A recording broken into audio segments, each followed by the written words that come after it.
mujizat, ilmu gaib, dan obat. Kisah-kisah mujizat adalah salah satu bentuk kesaksian Allah membuat berbagai macam mujizat bagi umatnya untuk menyelamatkan mereka. Di sisi lain, banyak orang yang tidak percaya pada tindakan-tindakan Allah itu dan mengandalkan para dewa, ilmu sihir, perbintangan, atau arwah. Kita menggambarkan mujizat Allah sebagai suatu yang luar biasa menakjubkan. Mujizat-mujizat itu hanya memperhatikan gejala alam dan tidak dapat dijelaskan dengan akal sehat, setidaknya oleh orang-orang pada waktu itu. Karena mujizat-mujizat yang luar biasa itu, manusia menyampaikan puji-pujian kepada Allah. Pengalaman itulah yang juga dihayati oleh bangsa Israel. Para penulis Alkitab Mazmur dan guru-guru yang mengajarkan hukum Taurat melihat bahwa melalui berbagai mujizat Allah berkarya untuk melindungi, menolong, untuk terus hidup sesuai dengan kehendaknya. Mujizat bukan hanya sekedar peristiwa ajaib, makna yang mendalam terkandung di balik terjadinya suatu mujizat. Pengalaman bangsa Israel di padang gurun dengan jelas memperlihatkan hal itu. Mujizat-mujizat yang mereka alami di situ dimaksudkan untuk menunjukkan kehendak dan rencana Allah atas Israel, umat pilihannya. Dengan mujizat, Allah bukan saja menolong mereka dalam saat-saat yang sulit, tetapi juga bermaksud mengantar mereka sampai ke tanah perjanjian. Setelah mengalami mujizat-mujizat yang menyelamatkan, orang Israel diharapkan semakin percaya bahwa Allah tidak pernah mengingkari janjinya. Bahkan seorang raja Babel akhirnya percaya bahwa Allah Israel mempunyai kuasa ajaib setelah melihat bagaimana Allah menyelamatkan 3 pemuda dari dalam perapian yang menyala-nyala. Mujizat Yesus menunjukkan kasih dan kuasa Allah. Yesus sendiri membuat banyak mujizat, namun ia menolak ketika lawan-lawannya memintanya membuat mujizat untuk membuktikan bahwa Allah besertanya. Ia juga sering memperingatkan agar mujizat yang dikerjakan tidak disebarkan kepada masyarakat luas. Tampaknya Yesus tidak ingin orang banyak salah paham sehingga mengira. Yang ke-8, menyembuhkan seorang perempuan yang sakit pendarahan selama 12 tahun. Yang ke-9, menyembuhkan orang yang kerasukan setan.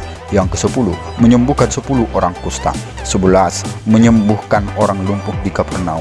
12, menyembuhkan seorang yang bisu dan tuli. 13, memulihkan telinga seorang hamba imam besar yang terpotong. Mujizat dalam jemaat perdana. Jemaat perdana melihat mujizat yang mereka alami sebagai tanda bahwa Allah sedang bekerja di tengah-tengah mereka. Dalam Kisah Para Rasul 2 ayat 19-20. Namun ada juga yang salah mengira bahwa kemampuan untuk menyembuhkan orang sakit dan membuat mujizat sama dengan ilmu sihir. Kisah Para Rasul 8 ayat 9-24 berkisah tentang seorang tukang sihir yang bernama Simon. Mendengar pemberitaan Filipus, ia menjadi percaya dan dibaptis. Namun ia masih harus banyak belajar karena mengira bahwa anugerah Roh Kudus dapat dibeli dengan uang.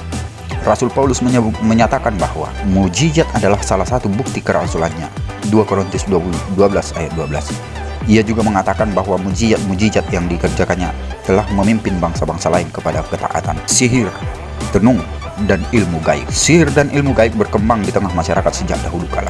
Berbagai mujizat yang telah dilakukan oleh nabi-nabi Israel tidak dapat disamakan dengan sihir, karena mujizat itu berasal dari kuasa Allah. Pertentangan antara orang-orang pilihan Allah dengan tukang-tukang sihir sering muncul dalam Alkitab. Yusuf misalnya, dengan kuasa Allah mampu menafsirkan mimpi Firaun, sementara seorang ahli dan orang berilmu di Mesir tidak dapat melakukannya. Demikian juga Musa dan Harun yang atas kuasa Allah mengubah tongkat menjadi ular. Ketika orang-orang berilmu dan ahli-ahli sihir Mesir melakukan hal yang sama, ular dari tongkat Harun itu menelan ular buatan mereka. Ini menunjukkan bahwa kuasa Allah Israel mengatasi kuasa-kuasa lain. Nabi Elia juga memiliki pengalaman serupa. Ketika berhadapan dengan nabi-nabi Baal, Elia membuktikan bahwa Allah Israel adalah satu-satunya Allah yang sejati. Sihir dilarang oleh hukum Taurat. Imamat 19 ayat 26.